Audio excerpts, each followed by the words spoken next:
بسم اللہ الرحمن الرحیم۔ السلام علیکم۔ پیغام اسلام اردو یوٹیوب چینل کی طرف سے ایک نئی ویڈیو لے کر آپ دوستوں کی خدمت میں حاضر ہیں۔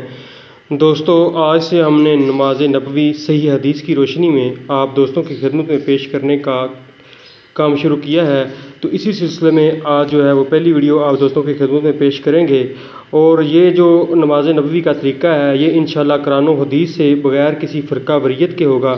اس لیے آپ دوستوں سے درخواست ہے کہ ہمارے چینل کو ضرور سبسکرائب کر لیں تاکہ آپ کو ایسی اسلامی ویڈیو ملتی رہیں۔ تو ویڈیو شروع کرتے ہیں۔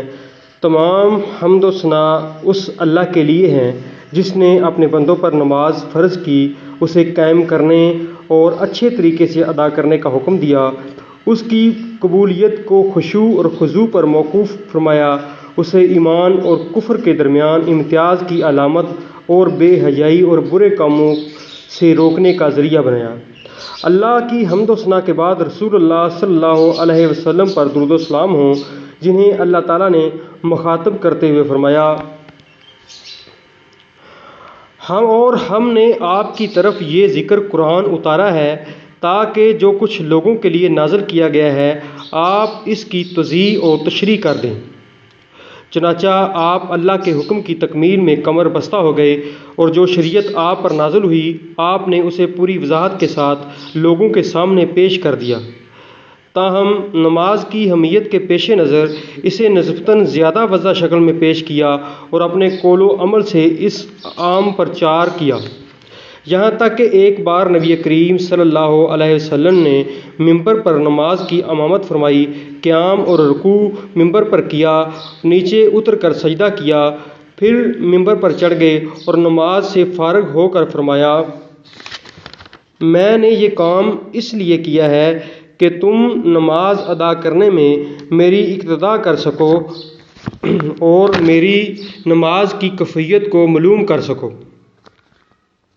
یہ جو حدیث ہے یہ صحیح بخاری شریف کی حدیث ہے،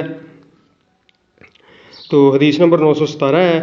اسی طرح ایک اور جگہ پہ آپ صلی اللہ علیہ وسلم نے ارشاد فرمایا ہے کہ تم اس طرح نماز پڑھو جس طرح مجھے نماز ادا کرتے ہوئے دیکھتے ہو۔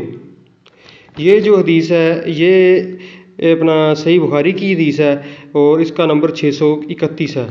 اسی طرح ایک اور حدیث آپ صلی اللہ علیہ وسلم نے ارشاد فرمائی نماز کے بارے میں، وہ یہ تھی کہ اللہ نے 5 نمازیں فرض کی ہیں، جو شخص ان کے لیے اچھی طرح وضو کرے، انہیں وقت پر ادا کرے اور ان میں مکمل صحیح رکوع کرے اور خشوع کا اہتمام کرے تو اس انسان کا اللہ پر ذمہ ہے کہ اسے معاف کر دے، اور جو شخص ان باتوں کو ملحوظ نہ رکھے گا اس کا اللہ پر کوئی ذمہ نہیں ہے، چاہے تو اسے معاف کر دے اور چاہے تو اسے عذاب دے۔ تو یہ بھی جو ہے حدیث صحیح سنن ابی داؤد کی ہے، تو 425 نمبر اس کا ہے۔ اسی طرح دوستو ہم جو ہے وہ آگے نماز نبوی کی تمام طریقہ جو ہے وہ آپ دوستوں کو بتائیں گے، تو اپنے دوستوں کے ساتھ اس ویڈیو کو ضرور شیئر کریں اور ہمارے چینل کو ضرور سبسکرائب کریں۔ جزاک اللہ۔